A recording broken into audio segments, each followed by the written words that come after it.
This is not a cage tour. This is just a video. We are the Three Musket Piggies.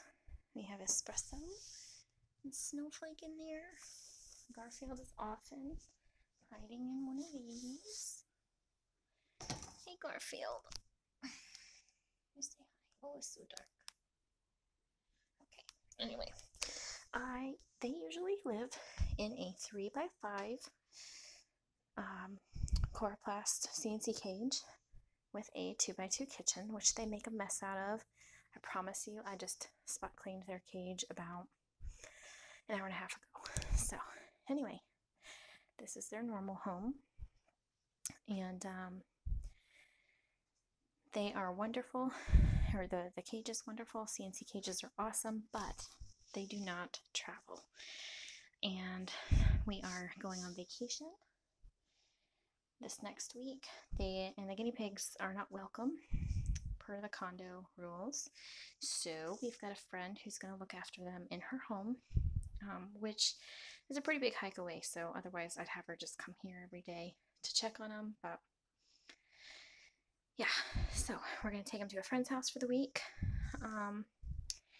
And so we already had one Midwest cage as our travel cage, but they're full grown now. So we ordered another one, and I have been trying to figure out how to attach them. So because it's not actually time to travel, I didn't need to set up the bottoms, but you know, your Midwest cage. This is the Guinea Habitat Plus. It comes, I don't know what it's big. It's nice sized. 47 by 24 by 14 inches, which is pretty good. I think the idea is that this would be acceptable as a cage, like a permanent cage for 2 boars or 3 female guinea pigs. I have 3, and we used this cage at Christmas. They were about 5 months old at Christmas, and they were in it together for about 3 days. Also back in November, around Thanksgiving, they were in it for a week. But again, they were only 4 months old at that point in time, so quite small. Now that they are full grown, they need to. So I've been looking everywhere on how to attach them and have been unsuccessful. So I kind of figured it out and thought I would do a video. So if you have a Midwest cage, normally you put it with this little Guinea Habitat sign facing out, so that the doors would be on the outside. Okay, so you can see I've turned it around so that the doors are on the inside. If you're not familiar already, these cages go together really easily. They just have these 2 hooks on this side. I'm sorry, my focus is having issues and my floor is dirty. But anyway, so they just hook right in. Admittedly, this is actually for some reason harder inside out, but whatever. So those hook together, and then you have the bottom of each one that is Velcro strap attachments.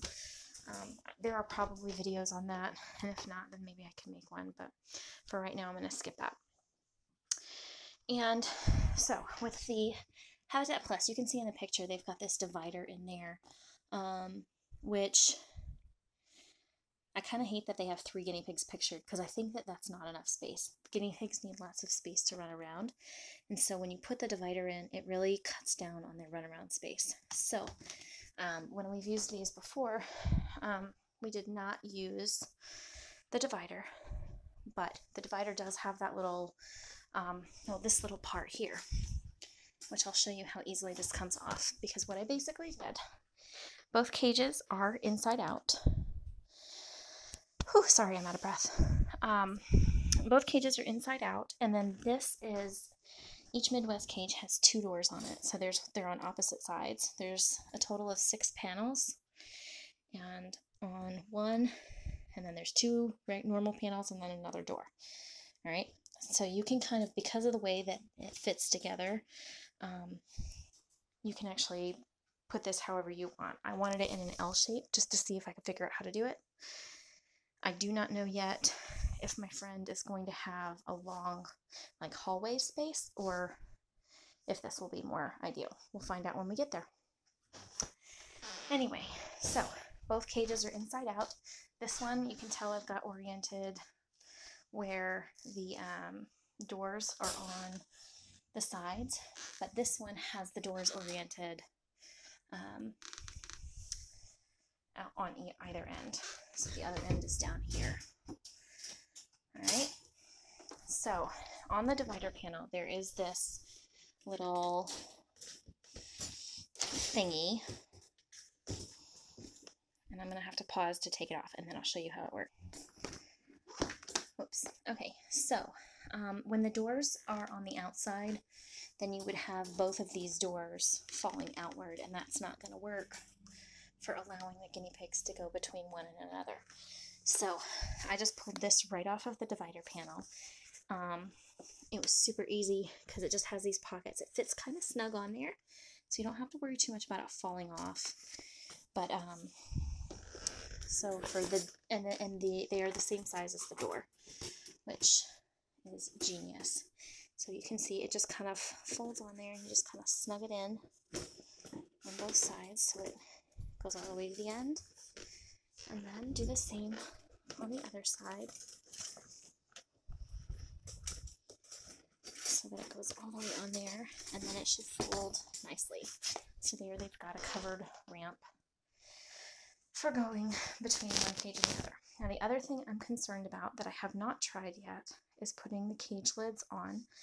The friend, normally at home, you saw my cage, it's uncovered, but my friend has other animals and other small children. My kids are used to not just going over and picking up guinea pigs, but I don't know about her girls, so I'm going to have at minimum one side covered, and if the animals that she has are in the home, then both sides will be covered. So I'm about to experiment with that and let you guys see how it goes. Okay, that actually worked way better than I expected. So my only concern for anyone who's doing this on any semi-regular basis is that there is certainly potential. Sorry, it's so loud and clingy.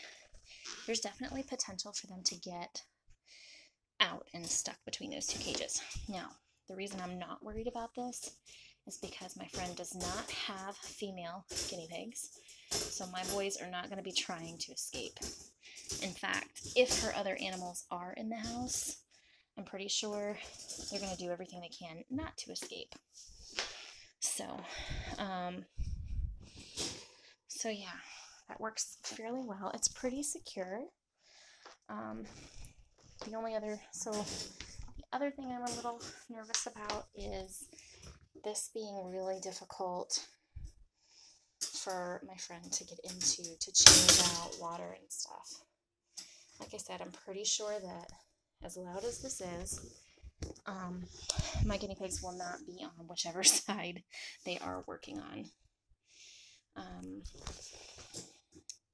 So I think that'll be a little bit of a trick and take some finagling. Although I guess I'm sitting here doing it one-handed, so maybe it won't be as hard as I'm thinking. If I were traveling and taking them with me, I would not bother with the tops unless I was somewhere where it was a problem, but generally speaking, my boys are not. People say guinea pigs don't jump, which is generally true of guinea pigs. I would not put that as a blanket statement, though, because some just do, whether they tell you they do or not. So just be on the lookout for that. If you're trying this out for the first time, try it with the lid first, or if you're going to have a lid off, make sure you're home. Don't leave your guinea pigs at home for the first time with the lid off until you know what their behaviors are like. So anyway, that is my little bit on putting two Midwest guinea pig habitats together. It worked well. If you have any more questions, feel free to ask them in the comments below. I have never had comments on my YouTube videos, but who knows? This could be one that people have questions about. Maybe there will be more guinea pig videos to come. We'll see. Anyway, I'm at 10 minutes, so bye guys.